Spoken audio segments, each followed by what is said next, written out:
Pemirsa, Badan Pusat Statistik mencatat neraca perdagangan Indonesia surplus 2,44 miliar dolar Amerika Serikat secara bulanan pada September 2020, di mana angka ini lebih baik dari surplus bulan sebelumnya yang pada Agustus 2020 mengalami surplus sebesar 2,35 miliar dolar Amerika.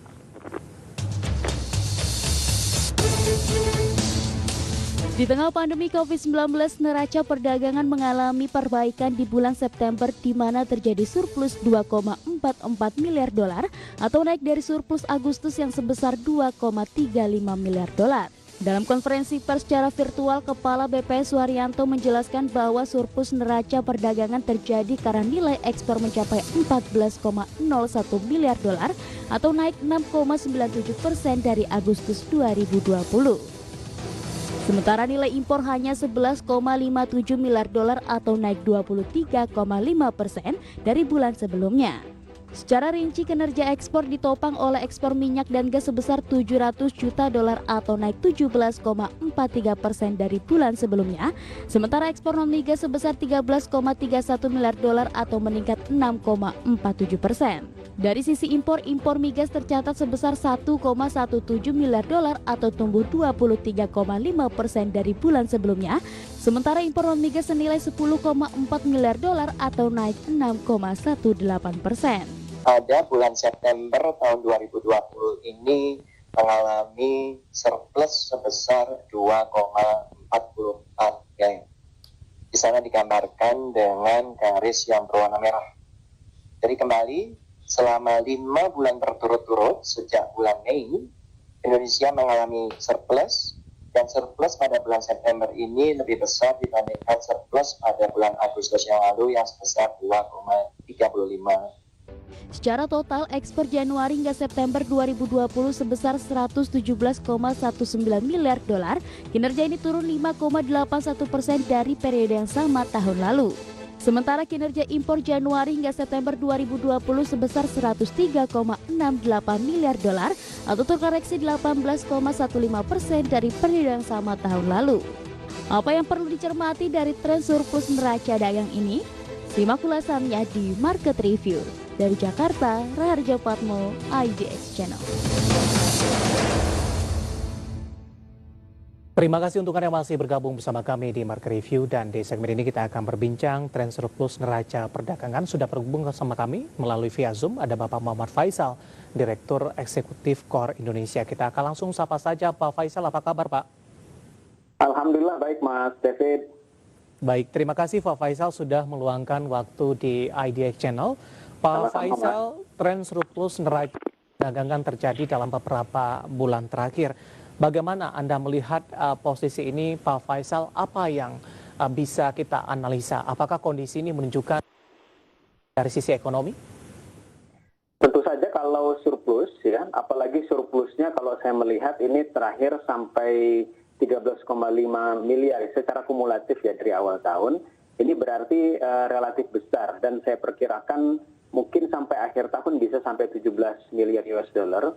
Yang artinya ini surplus yang kalau kita bandingkan dari tahun-tahun sebelumnya, ini adalah yang tertinggi dalam 10 tahun terakhir.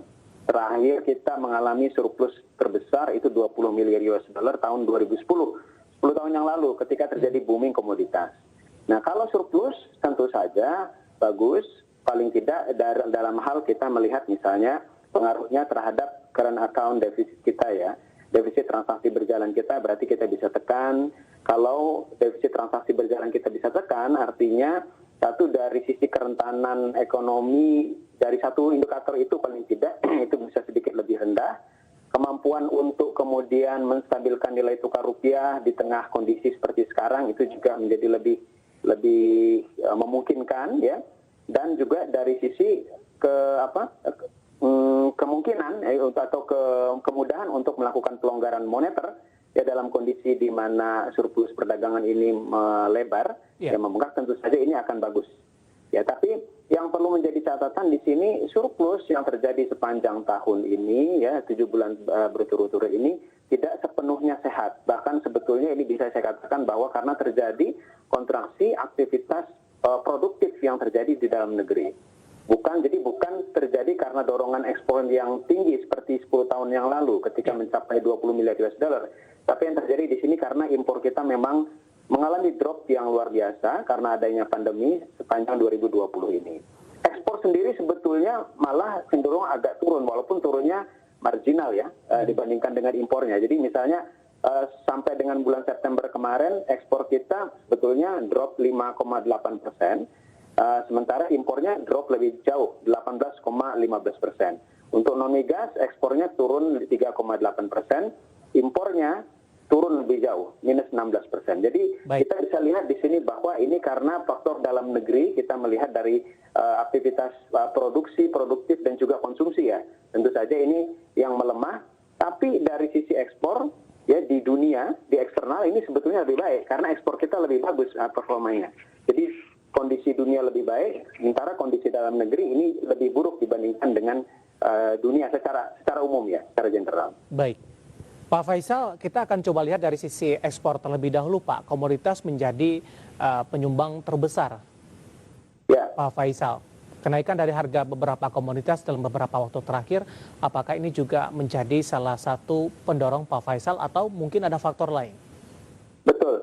Jadi saya rasa karena memang faktor utama kalau dari sisi ekspor, harganya itu meningkat secara umum. Ya, kalau secara agregat saja harga untuk produk ekspor kita 5,5% meningkatnya. Ini berkebalikan dengan harga produk yang kita impor. Secara umum itu turun 0,5%. Nah, kalau kita melihat satu persatu kenaikan harga ini, kita bisa melihat memang kebanyakan di komoditas, dan terutama komoditas pertanian dan perkebunan. Kaitannya dengan sawit, dengan karet, ya, dan lain-lain. Pertambangan juga ada, jadi nikel dan tembaga itu juga cenderung mengalami kenaikan. Tapi sebagian produk tambang yang lain itu mengalami penurunan, terutama produk tambang yang paling besar yang menyumbang ekspor kita yaitu batu bara, itu masih turun. Jadi kembali lagi faktor harga itu yang menyumbang terbesar terhadap kenaikan daripada ekspor kita. Tapi kalau kita lihat secara volume, sebetulnya volume ekspor kita itu tidak terlalu meningkat ya. Sebetulnya kalau kita lihat secara mantuman malah naiknya hanya 0,5% gitu ya. Tapi nilainya yang naik kemudian sampai 6,5%. Jadi artinya memang dorongan faktor harga, bukan karena volumenya yang mengalami peningkatan. Apalagi kalau kita melihat secara year on year dibandingkan dengan tahun yang lalu, volumenya itu justru lebih rendah. Nah ini berarti kalau kita melihat, saya hubungkan lagi tadi dengan kondisi eksternal tadi, ini memang banyak didorong oleh karena pemulihan dari sejumlah negara yang menjadi daerah atau negara tujuan ekspor kita yang paling utama, terutama Tiongkok ya, yang paling besar sekali. Nah, lalu selain Tiongkok juga sebetulnya yang masih tumbuh juga ekspor kita adalah ke Amerika Serikat ya, termasuk juga ke beberapa negara yang lain yang utama. Walaupun sebagian daripada negara tujuan ekspor kita yang tradisional seperti Uni Eropa, kemudian ASEAN itu masih mengalami hambatan luar biasa pada kondisi seperti sekarang. Tapi paling tidak yang terbesar Tiongkok dan Amerika ini yang menjadi pendorong utama ekspor kita. Komoditas masih akan menjadi andalan Pak sampai dengan akhir tahun nanti? Saya rasa ya karena kalau kita bisa melihat sampai saat sekarang ini sebetulnya bukan karena dorongan kenaikan atau perbaikan daripada ekspor dari sisi manufaktur. Walaupun kalau kita melihat satu persatu memang ada produk-produk manufaktur yang juga sudah mulai menunjukkan kenaikan, seperti misalkan tekstil ya. Baik, Pak Faisal, menarik, kita akan jeda terlebih dahulu Pak. Nanti kita akan lanjutkan kembali Pak Faisal. Baik. Ya, dan pemirsa tetap bersama kami, Marga Rivi akan segera kembali usai jeda berikut ini.